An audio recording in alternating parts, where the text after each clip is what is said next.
حنفی فقہ کی ایک مشہور کتاب ہے بدائع الصنائع، یہ شرح ہے. ایک کتاب ہے تحفۃ الفقہاء، اس کے لکھنے والے ہیں علاء الدین سمرقندی رحمت اللہ علیہ. انہوں نے جب اس کتاب کو لکھا تو تمام طرف سے، وہ اپنے وقت کے بڑے مفتی تھے، محلے کے اندر اور شہر کے اندر، علاقے کے اندر جو بھی مسائل آتے، تمام نئے مسائل کا حل یہی پیش کیا کرتے تھے. کتابوں کے اندر مختلف بات لکھی ہوئی ہے. ایک بات تو یہ بھی لکھی ہوئی ہے کہ ان کی جو بیٹی تھی ان کا نام تھا فاطمہ. وزراء کے رشتے آئے اور بڑے بڑے گورنروں نے رشتہ دیا کہ علامہ سمرقندی رحمت اللہ علیہ اپنی بیٹی کی شادی مجھ سے کر دیں، لیکن علامہ سمرقندی رحمت اللہ علیہ تیار نہ ہوئے. ایک قول یہ نقل کیا جاتا ہے کہ علامہ سمرقندی رحمت اللہ علیہ نے اپنے ایک شاگرد سے کہا، ان کا نام بھی اتفاق سے علاء الدین ہی تھا، ان سے کہا کہ میرے بچے اگر تم میری اس کتاب کی شرح لکھ دو گے تو میں اپنی بیٹی کی شادی تم سے کر دوں گا. چنانچہ انہوں نے اپنے استاد کی کتاب تحفۃ الفقہاء کی شرح لکھی جس کا نام ہے بدائع الصنائع، اور ان کا نام بھی علاء الدین کاسانی رحمت اللہ علیہ. پھر اس کے بعد علامہ سمرقندی رحمت اللہ علیہ نے اپنی بیٹی فاطمہ کی شادی علامہ کاسانی رحمت اللہ علیہ سے کی، اور مہر میں اس کتاب کو مقرر کیا بدائع الصنائع کو. مورخین لکھتے ہیں کہ اس کے بعد جب بھی کوئی استفتاء آتا، جب بھی کوئی سوال پیش کیے جاتے تو اس وقت 3 لوگوں کی سائن ہوتی اس کے اوپر، تب جا کر کے اس کو جاری کیا جاتا. ایک دستخط ہوتی علاء الدین سمرقندی رحمت اللہ علیہ کی، دوسری دستخط ہوتی علاء الدین کاسانی رحمت اللہ علیہ کی، اور تیسری دستخط ہوتی اس لڑکی کی حضرت فاطمہ کی. آپ سوچ سکتے ہیں کتنا بڑا درجہ تھا علم کا کہ بغیر فاطمہ کی دستخط کے کوئی فتویٰ ریلیز نہیں ہوتا تھا، ملک کے اندر جاری نہیں ہوتا تھا. پھر آگے مورخ لکھتا ہے کہ جس وقت ان کے والد صاحب کا انتقال ہوا تو اس وقت لوگوں کا تاتا بن گیا، لوگ زیارت کے لیے آئے، اور تعزیت کرنے کے بعد جب لوگ چلے گئے مسئلے کے اندر، اب جب کبھی کوئی مشکل مسئلہ پیش آ جاتا تو بڑے بڑے فقہاء، بڑے بڑے محدثین حضرت فاطمہ کے پاس آتے اور ان سے مسئلہ پوچھتے. مورخین نے لکھا اپنے شوہر سے زیادہ فہیم تھی، اپنے شوہر سے زیادہ ذکیہ تھی، ان سے زیادہ قوت حافظہ مضبوط تھا، اور ان سے زیادہ حدیث اور فقہ کے اوپر زیادہ گہری نگاہ تھی. میرے دوستو، ہم بھی اس طریقے سے کر سکتے ہیں کہ اپنی بچیوں کو دینی تعلیم دیں، انہیں مسائل سے واقف کروائیں. آج سوئے اتفاق یہ ہے کہ ہماری بچیاں موٹے موٹے مسائل سے ناواقف ہیں. عقائد کے جو علوم ہیں ان سے ناواقف ہیں، روزمرہ کے جو مسائل ان کے ساتھ پیش آتے ہیں ان سے وہ ناواقف ہیں. آپ یہ تو بتائیں وہ ان کے ناواقف رہنے میں ان کا قصور ہے یا ہم ماں باپ اور ہم باپ بھائی کا قصور ہے؟ اگر ہم غور کریں تو دیکھنے میں یہی آئے گا کہ ہمارا پورا قصور ہمارا ہے کہ ہم نے بچی کو اس کے بچپنے میں دینی تعلیم سے دور رکھا. دنیاوی تعلیم تو ہم نے خوب دلوا دی، لیکن نماز کا طریقہ اسے معلوم نہیں، شوہر کے ساتھ کس طریقے سے زندگی گزارنی ہے وہ نہیں معلوم، بچوں کے ساتھ بچوں کی پرورش کس طریقے سے کرنی ہے وہ ہمیں نہیں معلوم. یہ تمام چیزیں آخر معلوم پڑے گی تو کہاں سے پڑے گی؟ یہ اس وقت میرے دوستوں معلوم پڑے گی جب ہم ایسے لوگوں کی صحبت میں بچیوں کو رکھیں گے جن کو دین کا علم ہوگا، جن کو دین کی سمجھ ہوگی. ہم اپنی بچیوں کو دنیاوی تعلیم بھی دیں، لیکن اس کے ساتھ ساتھ دینی تعلیم دینا اپنے اوپر لازم کر لیں. آج جو گھر ٹوٹ رہے ہیں اس کی بنیادی وجہ یہی ہے کہ دینی تعلیم بچیوں کے اندر نہیں ہے. اللہ جزائے خیر دے آپ کے مفتی توقیر صاحب کو، انہوں نے آپ کے علاقے میں الحمدللہ ایک مدرسہ قائم کیا ہے. اور روز بروز یہ مدرسہ ترقی کی راہ پر گامزن ہی ہے۔ آپ اپنے بچوں، آپ اپنی بچیوں کو، اپنی بہنوں کو، بیٹیوں کو مدرسے سے جوڑیں تاکہ ان کے اندر ادب آئے، تہذیب آئے، پردے کے مسائل کو سمجھیں یہ بچیاں، نماز کے مسائل کو سیکھیں، شوہروں کے ساتھ کس طرح زندگی گزارنی ہے وہ سمجھیں، بچوں کی تربیت کس طریقے سے کرنی ہے وہ سمجھیں، تب جا کر کے ایک اچھا معاشرہ وجود میں آ سکتا ہے، ورنہ تو اچھا معاشرہ وجود میں نہیں آ سکتا۔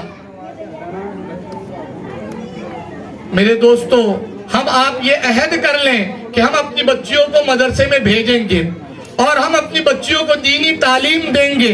یہ بچیاں دینی تعلیم جب حاصل کرے گی تو ہمارے لیے نفع کا باعث بنے گی اور اگلی آنے والی جو نسلیں ہوں گی اس کے لیے بھی نفع کا باعث ہوگی۔ اور اگر یہ بچیاں دینی تعلیم سے کوری رہ گئیں تو کل کے دن یہ بچیاں ہمارا گریبان پکڑے گی، قیامت کے دن یہ کہے گی کہ یا اللہ میری کوئی غلطی نہیں، میرے ماں باپ نے مجھے پڑھایا نہیں تھا، مجھے میرے ماں باپ نے دین نہیں سکھایا تھا، نماز کے مسائل نہیں بتائے تھے، پردے کے احکامات نہیں بتائے تھے، مجھے یہ نہیں بتایا کہ مجھے بڑوں کے ساتھ کس طرح پیش آنا ہے، مجھے شوہروں کے ساتھ کس طریقے سے رویہ رکھنا ہے۔ اس دن حضرات ہم کوئی جواب نہیں دے سکیں گے، ہم خاموش رہ جائیں گے۔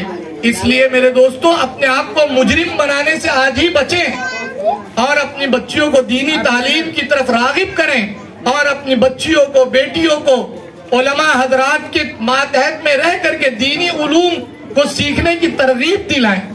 اللہ رب العزت ہم تمام حضرات کو دینی علوم کو سمجھنے کی توفیق عطا فرمائے۔ وآخر دعوانا الحمدللہ رب العالمین۔